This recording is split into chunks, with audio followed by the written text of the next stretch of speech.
Hello guys, സത്യം പറഞ്ഞാൽ ഈ ഒരു റെസിപ്പീൻ്റെ പേരെന്താണെന്നുള്ളത് എനിക്കറിയില്ല കേട്ടോ. ഹിന്ദി കുക്കറി ഷോയിൽ കണ്ടിട്ടുള്ളായിരുന്ന ഒരു റെസിപ്പി ആട്ടോ. വളരെ എളുപ്പത്തിൽ പെട്ടെന്ന് ഉണ്ടാക്കാൻ പറ്റുന്ന ഒരു ഐറ്റം ആട്ടോ.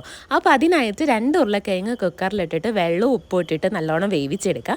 അത് വെന്ത് വരുന്ന സമയത്ത് നമുക്ക് ഇതേപോലെ ഒരു ബൗളിലേക്ക് കുറച്ച് തൈര് ആഡ് ചെയ്ത് കൊടുക്കുന്നുണ്ട്. ആവശ്യത്തിന് ഉപ്പും മുളക് പൊടിയും കൂടി ഇട്ട് കൊടുക്കുക. ഇനി ഇതിലേക്ക് വെല്ലുള്ളി അരിഞ്ഞതും പിന്നെ നമ്മൾ നേരത്തെ വേവിച്ച് വെച്ച് നമ്മുടെ ഉരുളക്കിഴങ്ങ് ഇതേപോലെ തൊലി കളഞ്ഞ ചെറിയ കഷ്ണങ്ങളാക്കിയതും കൂടി ഇട്ട് കൊടുക്കുക. കുറച്ച് മല്ലിയിലയും കൂടി ഇട്ടിട്ട് നല്ലോണം മിക്സ് ചെയ്ത് കൊടുക്കുക കേട്ടോ. മിക്സ് ചെയ്യുമ്പോൾ ഏകദേശം ഈ രീതിയിൽ നമുക്കത് കിട്ടും. ഇനി ഇതേപോലൊരു പാൻ ചൂടാക്കി വെളിച്ചെണ്ണ ഒഴിക്കുക. കുറച്ച് മുളക് പൊടിയും മഞ്ഞൾപ്പൊടിയും കൂടി ഇട്ടിട്ട് നല്ലോണം മൂപ്പിച്ചെടുക്കുക കേട്ടോ. ഇതും കൂടി നമ്മുടെ തൈരിലേക്ക് ആഡ് ചെയ്ത് നല്ലോണം മിക്സ് ചെയ്ത് കൊടുക്കുക കേട്ടോ. ഒരു പരീക്ഷണം എന്ന രീതിയിലാട്ടോ ഞാനിത് ഉണ്ടാക്കി നോക്കിയത്. ചോറിൻ്റെ കൂടെ കൂട്ടി കഴിച്ചപ്പോൾ എൻ്റെ പൊന്നോ, ഒരു രക്ഷയില്ലാത്ത ഐറ്റം കേട്ടോ. സൂപ്പർ ടേസ്റ്റാണ്. ചോറിൻ്റെ കൂടെ പിന്നെ വേറെ ഒരു സാധനം വേണ്ട കേട്ടോ. ഇതേപോലത്തെ വെറൈറ്റി വീഡിയോസ് നിങ്ങൾക്ക് ഇഷ്ടമാണെന്നുണ്ടെങ്കിൽ ചാനൽ സബ്സ്ക്രൈബ് ചെയ്യാൻ മറക്കരുത്. Tata bye.